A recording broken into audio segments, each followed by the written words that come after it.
शेतकऱ्यांच्या संदर्भातील आहे। राज्यामध्ये नाफेडच्या सोयाबीन खरेदीसाठी शेतकऱ्यांच्या अजूनही रांगा असल्यामुळे 13 फेब्रुवारीपर्यंत मुदतवाढ द्यावी अशी मागणी राज्य सरकारनं केंद्रीय कृषी मंत्रालयाकडे केलेली आहे।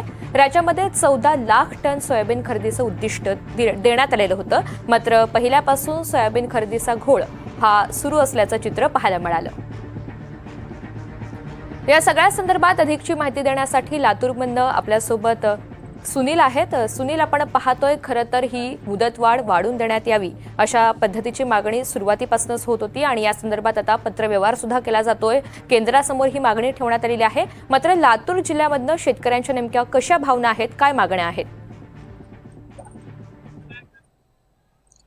नक्कीच ऋतुजा, आपण जर पाहिलं तर लातूर जिल्ह्यामध्ये 52 खरेदी केंद्राच्या माध्यमातून शेतकऱ्यांच्या सोयाबीनची जी आहे ते आतापर्यंत खरेदी करण्यात येत होती। लातूर जिल्ह्यामध्ये नाफेडकडे 1,15,000 शेतकऱ्यांनी जे आहेत ते नोंदणी केल्या होत्या। त्यापैकी 1,05,000 शेतकऱ्यांना जे आहेत नाफेडच्या माध्यमातून मेसेजेस पाठवण्यात आले होते आणि त्यांच्या सोयाबीनची जी आहे ती आतापर्यंत जी आहे ती खरेदी करण्यात आली होती। जवळपास आपण पाहिलं तर 27 जानेवारी दिवशी हे पोर्टल पूर्णपणे बंद करण्यात आले होते आणि लातूर जिल्ह्यामधलं जे 12 लाखांचं उद्दिष्ट होतं ते उद्दिष्ट पूर्णपणे पूर्ण झाल्यामुळे जी आहे ती खरेदी थांबवली होती।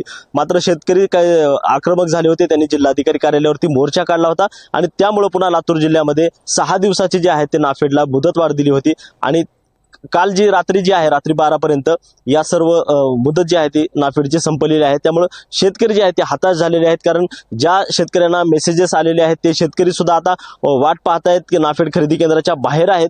जर आपण पाहिलं या ठिकाणी अजूनही शेतकऱ्यांच्या ज्या रांगा आहेत त्या या नाफेड खरेदी केंद्राच्या बाहेर ज्या आहेत अजूनही लागलेल्या दिसत आहेत। शेतकरी अजूनही अपेक्षेमध्ये आहेत की आमचा जो सोयाबीनची जी आहे ती खरेदी होईल आणि त्याचबरोबर सोयाबीनला जो मुदतवाढ जी आहे ती मुदतवाढ सुद्धा मिळेल। तर दुसरीकडे पाहिलं तर राज्य सरकारनं सुद्धा पणन विभागाला काही सूचना केलेल्या आहेत आणि पणन विभागानं केंद्रीय कृषी मंत्रालयाकडे एक प्रस्ताव पाठवला, ज्यामध्ये की 13 फेब्रुवारीपर्यंत मुदतवाढ द्यावी अशी मागणी जी आहे ती यावेळी पणन विभागाकडून करण्यात आली। मात्र आता या संदर्भामध्ये कृषी मंत्री जे आहेत केंद्रीय कृषी मंत्री, तर आता या संदर्भामध्ये काय निर्णय घेणार, शेतकऱ्यांना या नाफेडची मुदतवाढ जी आहे ती मिळणार का की काय होणार हे पाहणं तर महत्वाचं आहे। मात्र शेतकरी जे आहेत गेल्या 4 ते 5 दिवसापासून या खरेदी केंद्राच्या जे बाहेर उभे आहेत, काय त्यांची परिस्थिती आहे आता मला सांगा। रात्री 12 वाजता हे खरेदी केंद्र पूर्णपणे बंद झाले, तरी तुम्ही या खरेदी केंद्राच्या बाहेर उभे आहेत?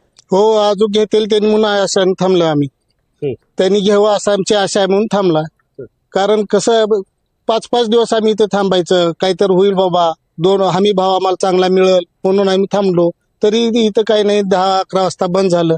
परत आम्ही विचारायचं कुणाला असं आम्हाला काही माहिती नाही।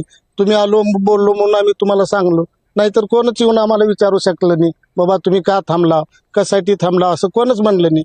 मग तुम्ही काहीतरी आमच्यासाठी प्रयत्न करा। मी हात जोडून विनंती करतो सर तुम्हाला। मी आज शेतकऱ्याला एवढं संकट आलंय की काय का असणार बाबा, 2 पैसे मिळतील, लेकर बाळ चांगले सुखी राहतील म्हणून आमची अपेक्षा आहे। परत तुम्ही आमच्याकडे काही बघत नाही काय। निश्चित, आणि त्यामुळे सुनील, आपण पाहतोय शेतकऱ्यांच्या या भावना आहेत आणि राज्य सरकारने आता पाठपुरावा केलेला आहे केंद्रीय कृषी मंत्रालयाकडे। या सगळ्या संदर्भात नेमका काय निर्णय होतो हे पाहणं महत्त्वाचं असेल। धन्यवाद सविस्तर माहितीसाठी।